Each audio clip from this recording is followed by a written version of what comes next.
When I look at the campaign or where we are now, so, oh, well, you got a long way to go and you're running against, big candidates in the race.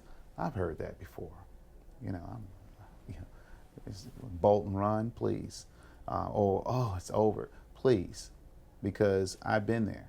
I'm the only candidate in this United States Senate race here in Florida that has beat a billionaire who spent $26 million right here in this office.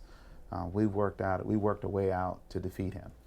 And we'll work a way out to defeat Marco Rubio and Charlie Crist. And those that live in Florida and throughout the country are going to say, wow, this is a really interesting race in Florida.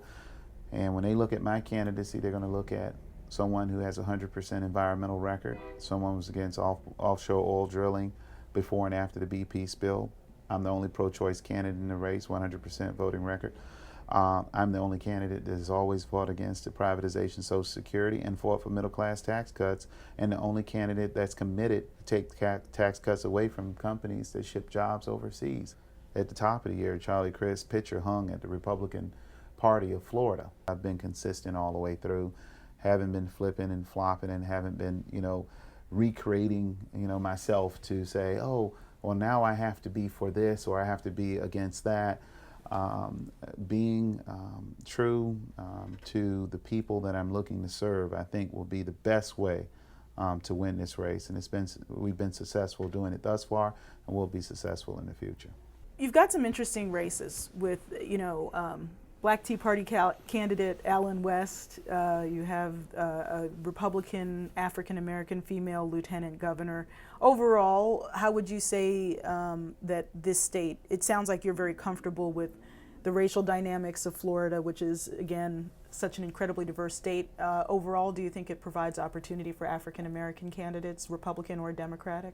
I believe there are more people of goodwill in this state than those that'll say, oh, I'll never vote for a woman, or I never vote for an Hispanic, or I never vote for a black man or a black woman in this state. I think that there are a number of folks that are hurting right now and they want the best person that can get the job done. It feeds into what America is supposed to be all about, to allow everyone to participate in this electoral process. Again, qualifications play a very strong role, especially when you're a minority. Folks want to make sure that you're qualified, unlike any other regular track that may be taken to hit the political sweet spot. I have full confidence in the people of the state. I know that there'll be some that will, say some things and do some things that probably won't be in line of what I'm talking about right now. But they're the super minority, in my opinion. They're not the majority. Have you had to deal with anyone who's a close friend who, say, has lost a job or lost a house? And if so, how have you dealt with that person and counseled them or listened to them? I have friends that are even degreed higher than I am educationally, and they're working two jobs outside of the field that they have, they're educated in, but they're making ends meet.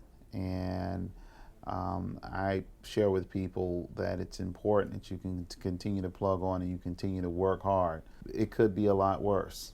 I mean, we could be in a depression versus a recession. All three of the gentlemen in your race have played football at some point. So if you have a football analogy for us about the position you're playing in this race, or, I'm not a sports person. I'm dumb about sports. But I would love you to enlighten me with some kind of an analogy that relates to the football world.